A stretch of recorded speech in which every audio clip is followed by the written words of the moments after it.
जननीं शारदां देवीं रामकृष्णं जगद्गुरुं पादपद्मे तयो श्रुत्वा प्रणमामि मुहुर्मुहुः. I will chant Om, and then all of you please close your eyes and with the body erect but comfortably seated, try to withdraw all your senses, concentrate on the luminous space in your heart and try to contemplate on your divine being. I will repeat Om once again after 5 minutes, and then you can slowly open your eyes.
Shanti mantra.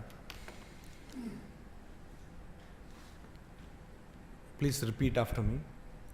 Om Sahana Vavatu Sahanau Bhunaktu Sah Viryam Karavavahai Tejasvinavadhitamastu Ma Vidvishavahai. Om Shanti Shanti Shanti.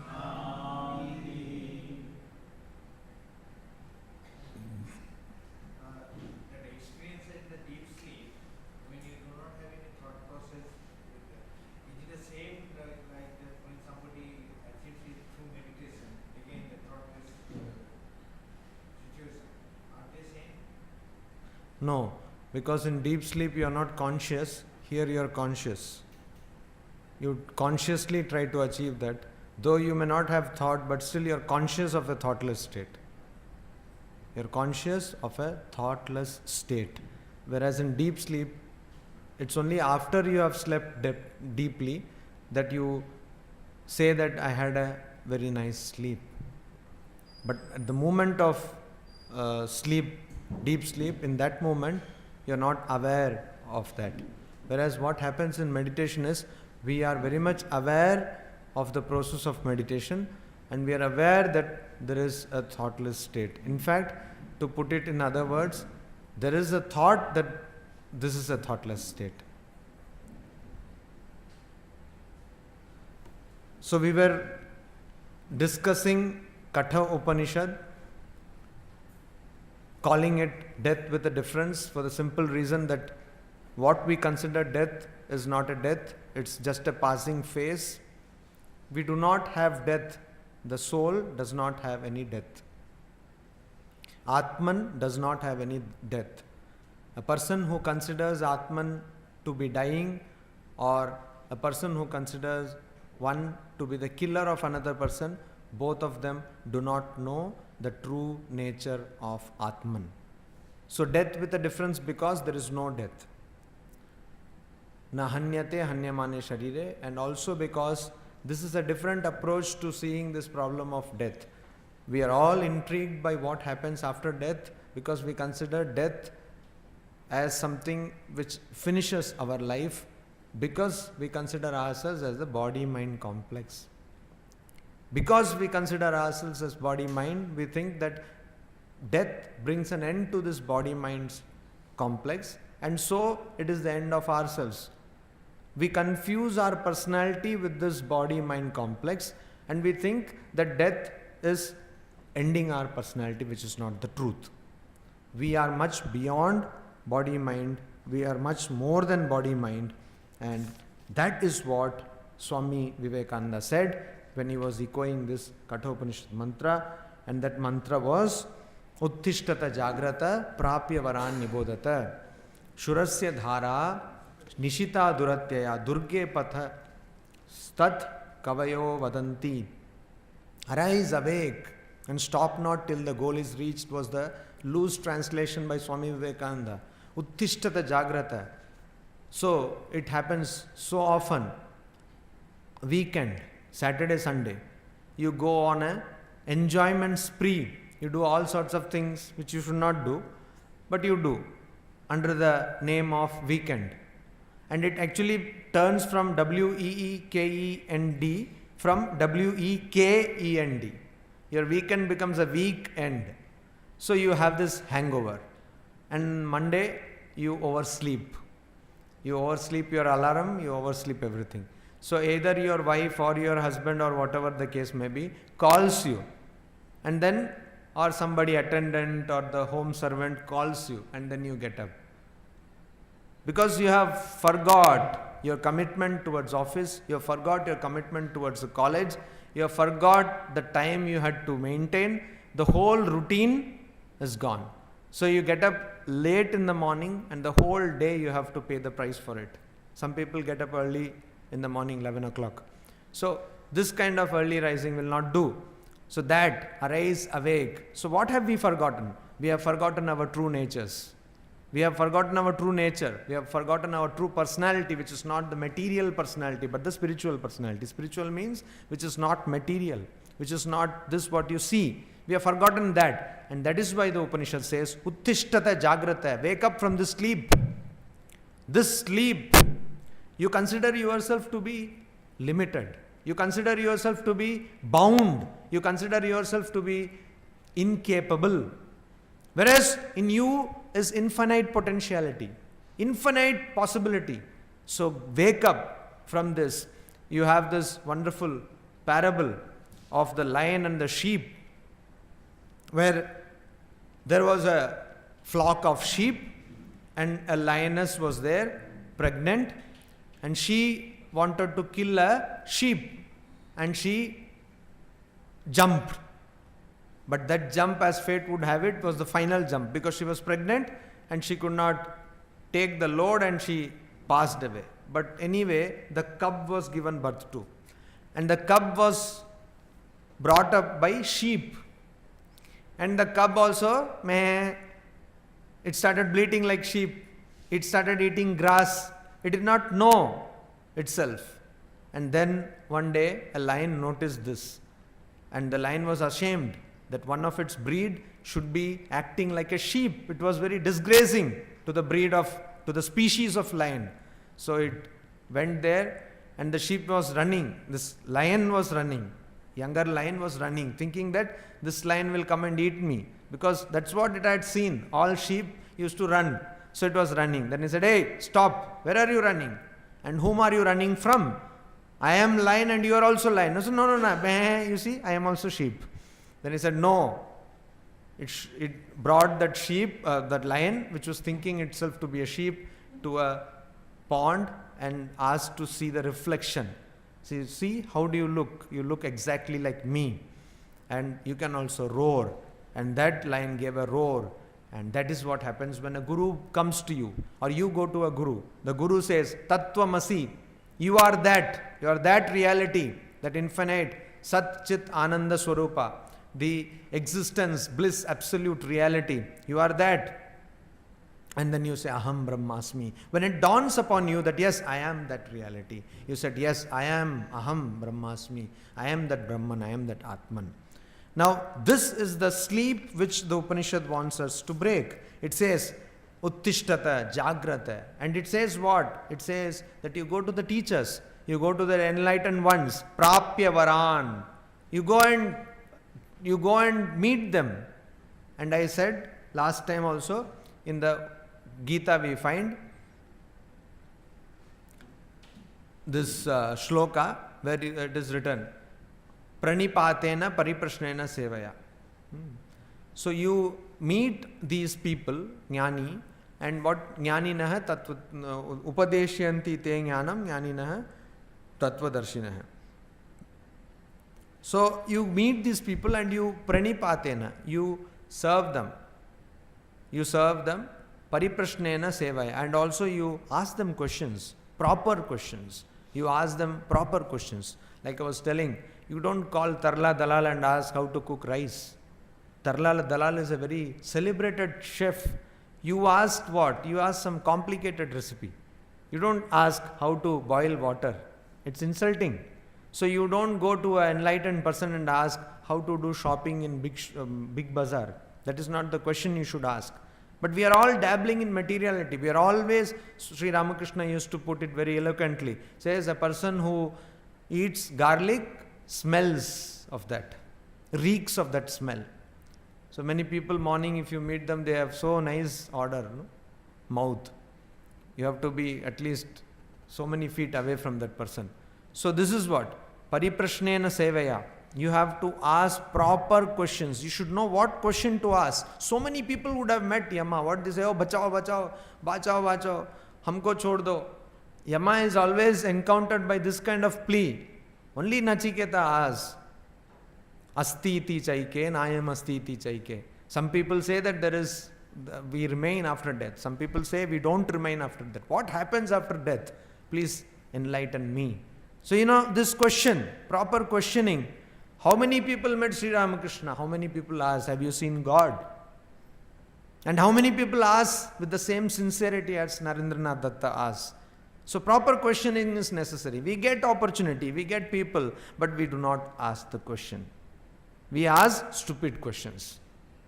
I remember one incident in Chennai Mutt. I was a brahmachari, and then this Swami Ranganathanandaji, who was the president at that time of the Ramakrishna order, was there. It was the year 1999. He used to come almost 2 times a year and stay for many days in the ashrama, Chennai Mutt. And there was a family who came, a Bengali family, who considered them very close to the Ramakrishna order. But what agitated me, or I became really perturbed by this, seeing this, is that this family, because they were close and all that, they had access to Maharaj. They came and they did pranam and they said, Maharaj, today that woman, mother, she said, today my boy is going to appear for the 10th class examination, so please bless him.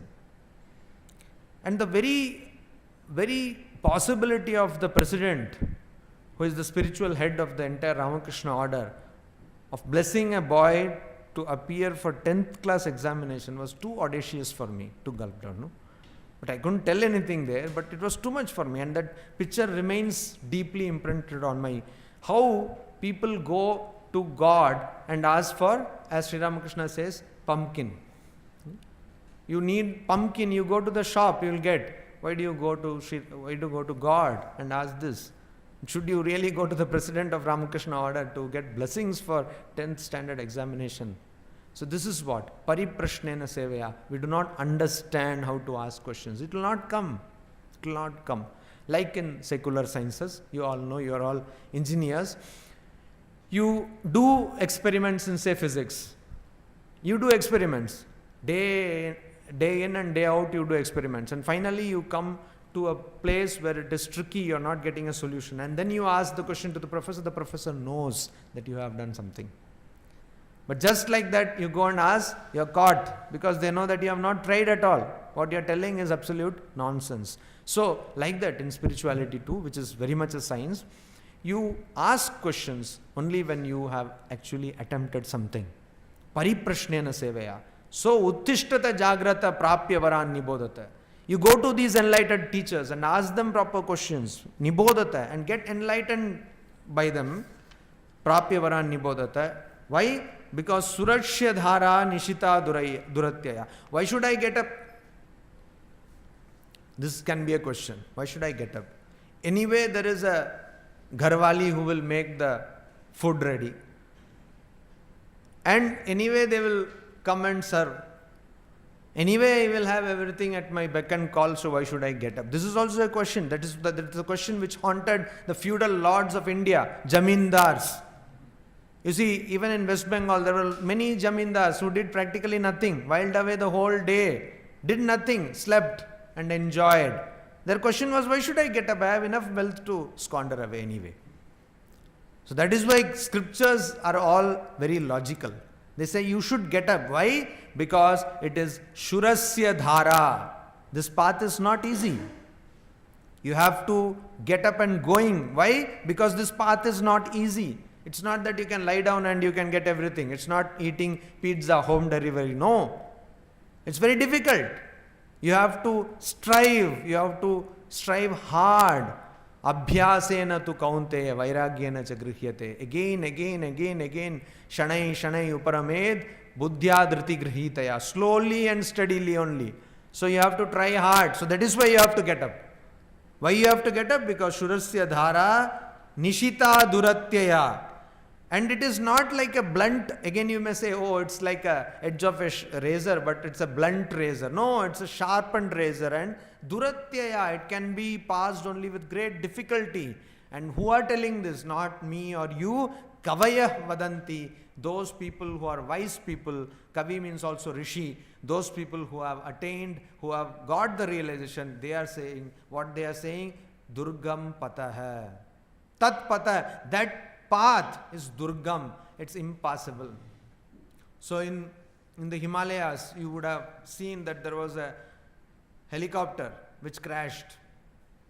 20 people. Unfortunately, these were the rescuers. So very important. And also the aircraft which cost crores of money. Mi-17, a Russian-made Indian Air Force helicopter, crashed and all people died on the spot. Why did they crash? Question arises. Why did they crash? Because it is Durgam. So this helicopter is it has got a huge body, and those rotor fan is there. And you have to go through places which are very narrow. And if little here and there, the blade hits the hill and you crash. And that is how they crashed. So Durgam. Durgam means very difficult to go. Very difficult to go. Earlier on, now Vaishnav Devi is okay. Earlier on, there used to be a small hole. I don't know how many of you have gone at that time. Small hole, and somebody used to pull you up from the up and you used to go. Now they have made a tunnel. Now it is much easier. So Durgam patastat kavayo vadanti. Earlier when people used to go to the Sabarimala, Ayyappa temple down south in Kerala. So they used to farewell everything. They used to write off the property because they had to go through the jungle, and also they used to make sure that it was almost that they are going to die. And many people used to die. So they used to say, okay, everything is settled, and then they go. People used to go to Kashi also like that. Durgam. Why? Because the path was difficult to tread. Durgam patastat. Similarly, this is Durgam. So that is why you have to get up immediately. Why you get up? So if you say, I have to go to Kolkata, finish the job and come back again and attend a meeting here in the evening, so you have to start here by 4 o'clock.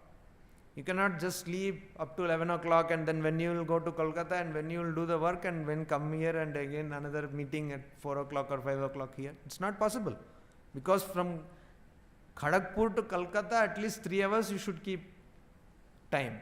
So that is what? Durgam patastat kavayo vadanti. That is why uttishtata jagrata. And this thing was what Swamiji said, arise, awake and stop not till the goal is reached. And Somerset Maugham took that in his book, Razor's Edge. Now, we are talking about this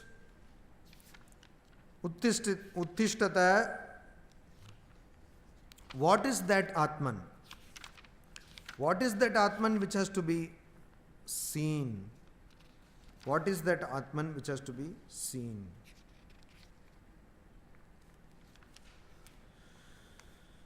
Another question comes.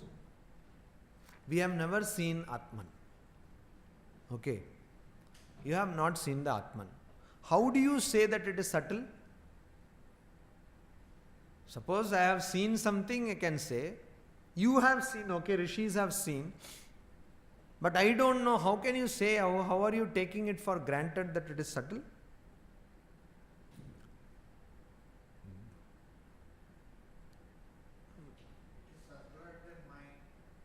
Now, how do you say that it is subtler than mind? It could be gross also. Huh?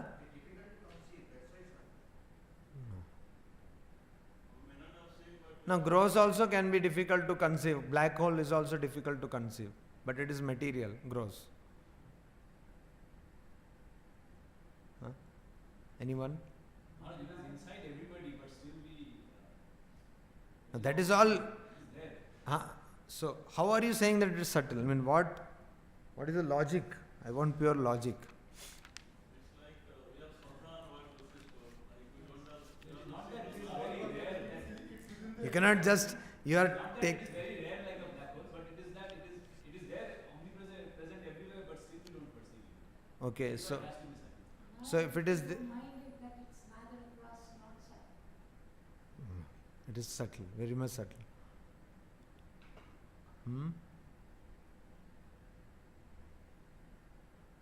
No, you are missing a big, very silly thing, but a important thing.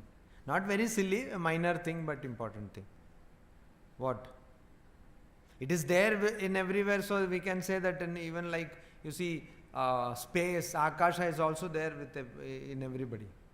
Akasha is in you, in me, everybody, but it is not subtle. No, Akasha is not there. It is there, but it is not subtle. So. No, but why do you want it to be subtler? What is the logic? You are saying that it is subtle. What is the logic behind telling that it is subtle? There is a logic, or there should be a logic. No, not easily conceivable. Black hole, as I give you an example, black hole also cannot be easily conceivable. Can black hole become subtle? Hmm. Within the seed that the whole tree is there. Hmm. In that analogy that within Atman, all the What part of that analogy? That analogy, okay, but what part of that analogy? We cannot see the whole tree inside the seed, Hmm. but it is there and it is manifesting as a big tree. No, as I give you a counter example, you cannot see the Akasha inside you, but Akasha is there. Space is there inside you also, yes? You see, light spectrum. On the other end of the spectrum is, highest end of the light spectrum is ultraviolet. And at the lowest end, infrared. So, we know that Brahman is the cause of this universe. Is that correct? Huh? No, Brahman is not the cause. Brahman is not the cause. Why is it not the cause? Because cause and the creation has to be the same, Huh. same nature. But Brahman is consciousness, Huh. the world is material, so they cannot be of the same nature. So they Yes, are the cause. Brahman is not the cause. Yeah. Maya is the cause. Maya is the cause. Yeah. Yes. Brahman is very much the cause. Brahman is both the material and the immediate cause. For making a pot, the material cause is clay, and immediate cause is the potter or potter's wheel. Brahman is both for universe. And because of Maya, you see this as universe.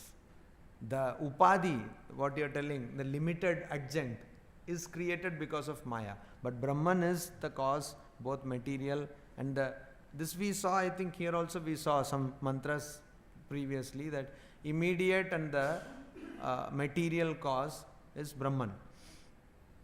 Anyway, here I was talking about metamorphosis, if any of you remember. Evolution from the gross, from the, okay, evolution in the sense of devolution, or in the sense of going back towards the source from the gross to the subtle, or projection in terms of from the subtle to the gross. So here what has happened is we have actually projected this universe from the subtle to the gross. Any cause is subtler than the effect. Any cause in general is subtler than the effect. Because Brahman is the cause, so it has to be subtle. That is the idea. Now you see, earth has got a property. Earth is gross, but the property is subtle. What is its property? Property of earth? Smell. Smell is property of water? Taste. I think we discussed it here. Property of air? Touch. Property of fire? Sight. Property of, what else is there? Space. Sound. So these are the properties of different elements. So the properties are subtler than the elements themselves. So similarly, you have a gradation. You have a scale from subtleness to grossness. You have a scale from grossness to subtlety. Now this is what is being told here, that we need to have one cause which can include all the effects. This question which was asked, Kasminnu Bhagava Jnatamidam Sarvamidam Jnatam Bhavati.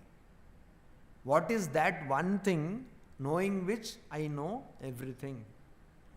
Albert Einstein asked the same question, give me one force which will explain all the four basic forces of nature. So that is the question. Again we come back to the same question. If that has to be there, so this cause should be the subtlest cause of all causes.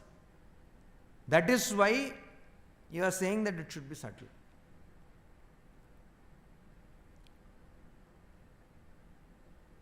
It is totally not clear? Thoda clear? That is clear.